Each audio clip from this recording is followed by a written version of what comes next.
Les semaines passent, les journées défilent et on a du mal à trouver des moments en famille.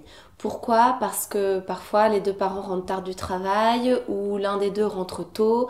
On fait vite dîner les enfants pour qu'ensuite, quand l'autre conjoint arrive, ce soit calme, on puisse profiter de ce moment tous les deux.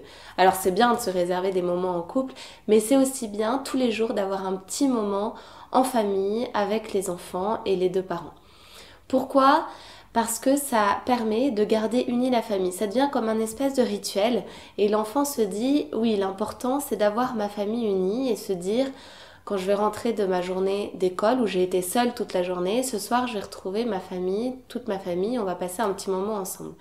Et ça lui permet de le ressourcer et nous aussi d'ailleurs les parents, ça nous permet de nous ressourcer pour reprendre de l'énergie pour la semaine qui continue à avancer. Et tous les soirs, ça peut être le matin, mais en général c'est plutôt le soir où on peut quand même se libérer un peu plus de temps. Tous les soirs, je vous conseille de vous garder un petit moment en famille.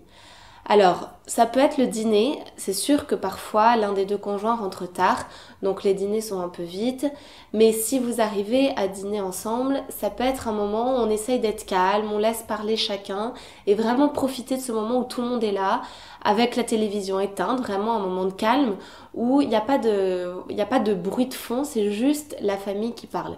Ça peut être aussi, j'avais rencontré une famille comme ça, c'était des Américains d'ailleurs. Peut-être que les Américains ont un esprit un peu plus, voilà, ont un peu plus cette idée d'avoir la famille soudée, je sais pas, mais en tout cas j'avais observé ça, que tous les soirs, il y avait des petits et des grands dans les enfants. Ils lisaient un livre, le père prenait un livre et le lendemain on continuait et ainsi de suite. Comme ça, tous les soirs de la semaine, le papa avait ses enfants et sa femme qui étaient là aussi à côté, qui écoutaient aussi l'histoire. Et ils étaient tous réunis pour un petit temps, c'était pas très long, mais on avançait un livre et c'était un livre qui intéressait les petits et les grands. Et de toute façon, même si à la limite les grands comprennent et les petits comprennent moins, ils aiment bien être cocoonés et avoir toute la famille autour d'eux. Donc ça peut être un exemple intéressant à avoir pour arriver à passer un moment agréable en famille. Alors après, ça peut être le dîner, comme je vous le disais, ça peut être aussi un petit jeu qu'on peut faire, qu'on aime bien, ou alors un moment de discussion, on se met tous ensemble et on discute.